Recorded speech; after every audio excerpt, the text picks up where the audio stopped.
दोस्तों, बात करेंगे कोरोना की और कोरोना से बात जाएगी रिलायंस इंडस्ट्री तक। आप सोच रहे होंगे कोरोना का और देश के लोगों का रिलायंस इंडस्ट्री से क्या संबंध। भैया मैं साबित करके बता देता हूं। देखिए, कोरोना के जो मरीज हो रहे हैं और जो लोग गए हैं वापस माइग्रेंट लोग, उन पर आरोप लगाए जा रहे हैं कि साहब, आरोप क्या, उनको एक तरह से उधार दिया जा रहा है कि उधार लो और भैया बिजनेस शुरू करो, 10,000 लो, 15,000 लो, चाय की दुकान खोलो, आत्मनिर्भर बनो। उनकी सहायता डायरेक्ट नहीं की जा रही, क्योंकि भारतीय जनता पार्टी का मानना है कि हिंदुस्तान का जो श्रमिक है, माइग्रेंट है, वो हरामखोर है, उसको फ्री के खाने की आदत है। ये कांग्रेस ने आदत बिगाड़ी है, पैसे दे दे करके। ये सोच है भारतीय जनता पार्टी की, इसीलिए इन्होंने लोन देने का फैसला किया, इसीलिए ये स्कीम चालू की। लेकिन साहब, दूसरी तरफ राज दूसरे हैं। अब मैं आपको बताता हूं वो राज, जो राज अभी तक आपसे छुपाया गया होगा। किसी मीडिया ने इस पर बहस नहीं चलाई होगी, बड़े बड़े पैनल्स नहीं बुलाए गए होंगे, ना सरकार से सवाल पूछे गए होंगे। ये सवाल है रिलायंस इंडस्ट्रीज के उन अंबानीज का, मुकेश अंबानीज का, जिनका जो कंपनी थी रिलायंस इंडस्ट्री, वो कर्जे से मुक्त हो गई। उस इंडस्ट्री के अंदर लॉकडाउन लगा रहा, कोरोना संकट लगा रहा, सारा कुछ लगा रहा, लेकिन अचानक से निवेश आना शुरू हो गया। इस बीच हम बात कर रहे हैं कि चाइनीज प्रोडक्ट को हम अस्वीकार करेंगे।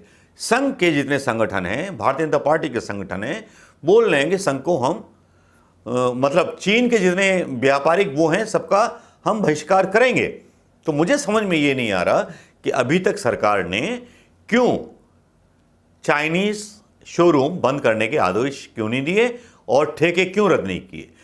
रेलवे के द्वारा दावा किया जा रहा है कि एक ठेका 471 करोड़ रुपए का मतलब जो है कैंसिल किया गया है चाइना का, लेकिन वजह यह बताई गई है कि उसने केवल 20% काम किया है, जबकि उसको 100% काम कर लेना चाहिए था। लेकिन गोदी मीडिया उस खबर को भी गोलमाल होकर के दिखाता है। गोलमाल होकर दिखाने वाला ये मीडिया, खबरों को झूठा दिखाने वाला मीडिया, फेक मीडिया, क्या इस पर रिपोर्ट नहीं होनी चाहिए सरकार की? कोई ब्लॉगर अगर डाल देता है यूट्यूब का आपके सामने चीजों को, तो उस पर तो बहुत जल्दी कार्रवाई हो जाती है। सरकार शाबाशी लूटने लगती है कि हमने इतनी फेक न्यूज़ लोगों के खिलाफ कार्रवाई कर ली। लेकिन यहां जब अदानी अंबानी के कर्जे माफ हो जाते हैं, किसानों के नहीं होते, लेकिन उनके कर्जे क्या माफ हुए या कर्जे बराबर हो गए या देश को दे दिए गए, इस काल में जहां बिजनेस नहीं चल रहा है, इसमें शक की गुंजाइश है कि नहीं है। अब जहां चाइना की बात होती है, अब दूसरी बात पर आते हैं। चाइना का आप बहिष्कार कर रहे हो, तो वीवो कंपनी का क्रिकेट कंट्रोल बोर्ड से 3,000 करोड़ का कॉन्ट्रैक्ट कैंसिल क्यों नहीं कर रहे हो? उसमें आप बता रहे हो कि चीन का पैसा लगा हुआ है, स्टार्टअप कंपनियों में चीन का पैसा लगा हुआ है। भैया, क्या विपक्ष से सलाह ली थी कि चीन के इतने कर्जे के नीचे दब जाएंगे? एक तरह से कर्जा लिया हुआ है आपने, प्रधानमंत्री मोदी जी। अब जब कर्जे में आप दबे हुए हो, तो आप कैसे साहस कर सकते हो 20 लोगों की, 20 सैनिकों की शहादतों का बदला लेने के लिए? उनको मरते हुए बोल सकते हो, शहीद नहीं बोल सकते। लेकिन कैसे बदला लोगे?